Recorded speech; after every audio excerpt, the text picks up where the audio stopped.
అందరికీ నమస్తే అండి.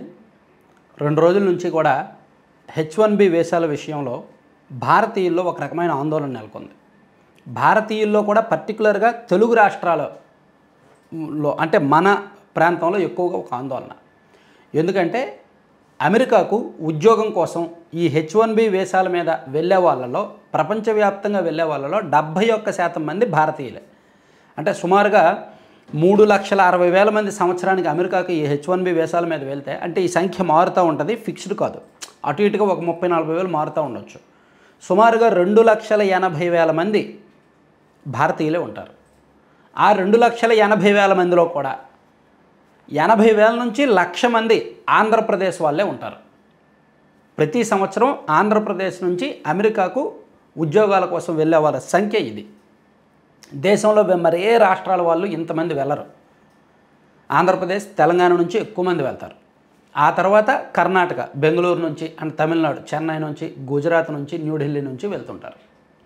కానీ దేశం మొత్తం మీద వెళ్తున్న వాళ్ళలో సుమారుగా 20%, around 20-25% Andhra Pradesh వాళ్ళేనమాట. More than that. అంటే సంవత్సరం మారుతూ ఉంటుంది. ఒక్కో సంవత్సరం బాగా ఎక్కువ వెళ్తారు, ఒక్కో సంవత్సరం. కానీ యావరేజ్ అయితే 20-25% అనుకోవచ్చు.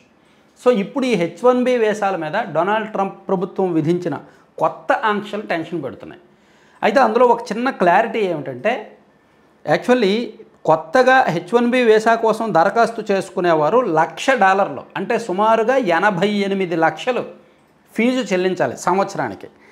ఇది గతంతో పోలిస్తే చాలా ఎక్కువ. గతంలో అన్ని ఫీజులు కలిపి $5,000 మాత్రమే ఉండేవి. కానీ ఇప్పుడు అన్ని ఫీజులతో పాటు అదనంగా $1,00,000 చెల్లించాల్సి వస్తుంది సంవత్సరం.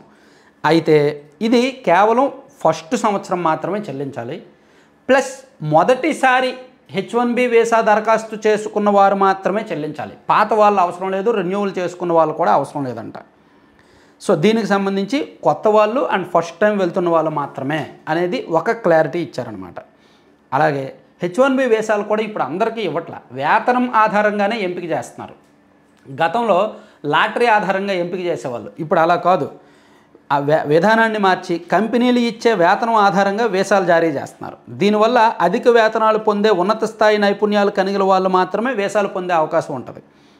అదే సమయంలో తక్కువ వేతనాలకు విదేశీయులు నియమించడాన్ని కూడా నియంత్రించారు గత కొంతకాలంగా.